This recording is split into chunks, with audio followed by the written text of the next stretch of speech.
নমস্কাৰ। আমি সকলোৱে বৰ্তমান সময়ত উজনি অসমৰ অৱস্থা জানো। শিৱসাগৰ, সোণাৰী, চৰাইদেউ, নাজিৰা, চেপন হওক, তিয়ক, যোৰহাট এই সকলো লোক যেনেধৰণে বানত আক্ৰান্ত হৈ যি দুৰৱস্থা হৈছে সেইখিনি আমি দেখিছোঁ।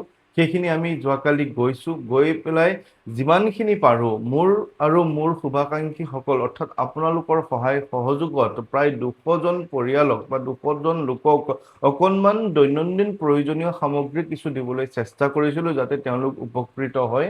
আৰু যোৱাকালি দিনত গৈ আজি ৰাতিপুৱাহে 5মান বজাত আহি পাইছিলোহি, কাৰণ আমাৰ তেজপুৰৰ পৰা সোণাৰীলৈ যথেষ্ট দূৰ। গতিকে আহি পাওঁতেই এটা মেছেজ পাইছিলোঁ। সেই মেছেজটো প্ৰথমতে এখন বিচনা আছে, সেই বিচনাখন মই আপোনালোকক দেখাওঁ যে এগৰাকী বিবাহিত কন্যাই অৰ্থাৎ বিয়া দিয়া কন্যাই তেখেতৰ পিতৃৰ গৃহৰ এখন বিচনা দেখাইছে আৰু বিচনাখন দি মোক এক আহ্বান জনাইছে। আৰু আপোনালোকে দেখিব পাৰিছে যে বিচনাখন আপোনালোকে যদি ভালকে চাই বিচনাখন সম্পূৰ্ণ তিতিলে আৰু বিচনাখনত বৰ্তমান ভেঁকুৰ লাগি গৈছে। ইয়াতে মানুহ শুব পৰা অৱস্থাত নাই। তেওঁ মোক এক আহ্বান জনাইছে যে আমাৰ দেউতা ঘৰত পানী সোমাই বিচনাখন একেবাৰে বেয়া কৰি দিলে, শুব পৰা হৈ থকা নাই। দেউতাও প্ৰেছাৰ ষ্ট্ৰক হৈ আছে, এতিয়া আনিবও ইমান পইচা নাই, যদি অকণমান সহায় কৰিব পাৰে কৰিবচোন। মই তেতিয়া কৈছিলোঁ যে মই কথা পাতিম। তেওঁ আকৌ মেছেজ দিছে, মই নিজেও একো সহায় কৰিব পৰা নাই, যিমান পাৰোঁ কৰিছোঁ, যদি পাৰে সহায় কৰিব বুলি আশা ৰাখিলোঁ। দেউতা এতিয়া তলত ঢালাই পাৰি শুই আছে।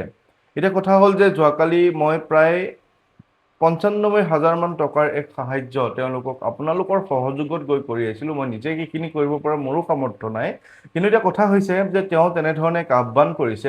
আৰু মই তেখেতক আকৌ মেছেজ দিছিলোঁ যে মই কালি আহিলোগৈ, যদি পাৰে তেখেতৰ বা পৰিয়ালৰ কোনো লোকৰ একাউণ্ট নম্বৰ বা QR কোড দিয়ক, মই ঔষধ কিনিবলৈ 1,000 টকা দিব পাৰি, কিছু সহায় হ'ব।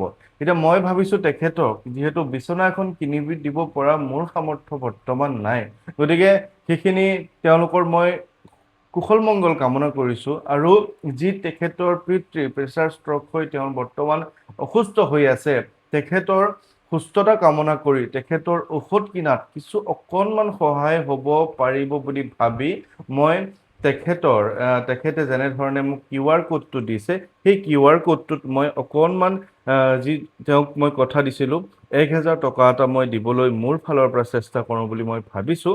আৰু সেই কথাখিনি একেবাৰে আপোনালোকৰ চকুৰ আগতে মই কৰিম।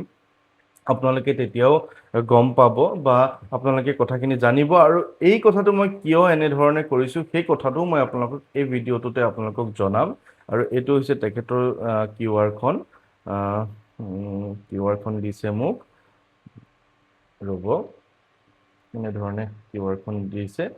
তেখেতৰ নাম হৈছে পাৰ্থৱী দত্ত তেখেতৰ নাম।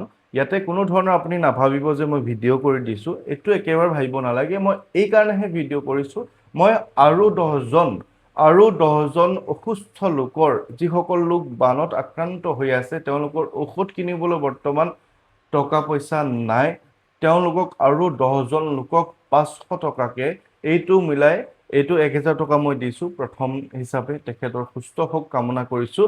আৰু বাকী 10জন লোকক মই 500 টকাকে 5,000 টকা এইজনৰ সৈতে 6,000 টকা এটা মই মোৰ ফালৰ পৰা দিবলৈ চেষ্টা কৰোঁ। কাৰণ এই কাৰণেহে দেখাইছোঁ যে মই তেখেতক কেৱল নহয় আৰু 10গৰাকী লোকক মই যি মোৰ মানে সামৰ্থ্য অনুযায়ী তেখেতক দিবলৈ মই চেষ্টা কৰিম। গতিকে যদি কোনো লোকে তেনেধৰণে বিপদত পৰি আছে, তেনেধৰণে আপোনালোকে সমস্যাত পৰি আছে, প্ৰকৃত লোক যিজন বানত আক্ৰান্ত হৈ আছে, তেওঁলোকে মোক 9085093104 এই নম্বৰটোত আপোনালোকে মোক তেখেতৰ পাৰিলে একপি ফটো বা তেখেতসকলৰ যিজন লোকে টকাটো গ্ৰহণ কৰিব পাৰিব তেখেতৰ হৈ বা তেখেতৰ নিজৰে একাউণ্ট নম্বৰটো দিব। মই 500 টকা এটা 10জন লোকক দিবলৈ মই আগবাঢ়িছোঁ।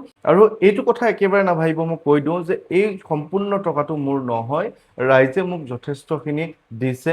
60,000 মান টকা দিছিলে, কিন্তু মই প্ৰায় 95,000 মান টকা কালি খৰচ কৰিলোঁ। তথাপিও যিহেতু মোৰ হাতত আজিও কোনো লোকে 100 টকা 50 টকাকৈ দি আছে, গতিকে সেই মূল্যটোৰ পৰাও হয়তো 2-3 হাজাৰ, যিহেতু 6,000 টকা দিব লাগিব, 3,000 মান টকা ৰাইজৰো হয়তো হ'ব। কিন্তু এই পদক্ষেপটো ল'বলৈ বিচাৰিছোঁ, আপোনালোকে সহায় সহযোগ কৰিব বুলি আশা কৰিছোঁ। কোনেও কিন্তু টকা কোনেও একো দিব নালাগে, এইটো মোৰ ফালৰ পৰা যিখিনি পাৰিছোঁ আৰু যিকেইটা টকা জমা আছিল তাৰ পৰাহে মই কৰিব ওলাইছোঁ।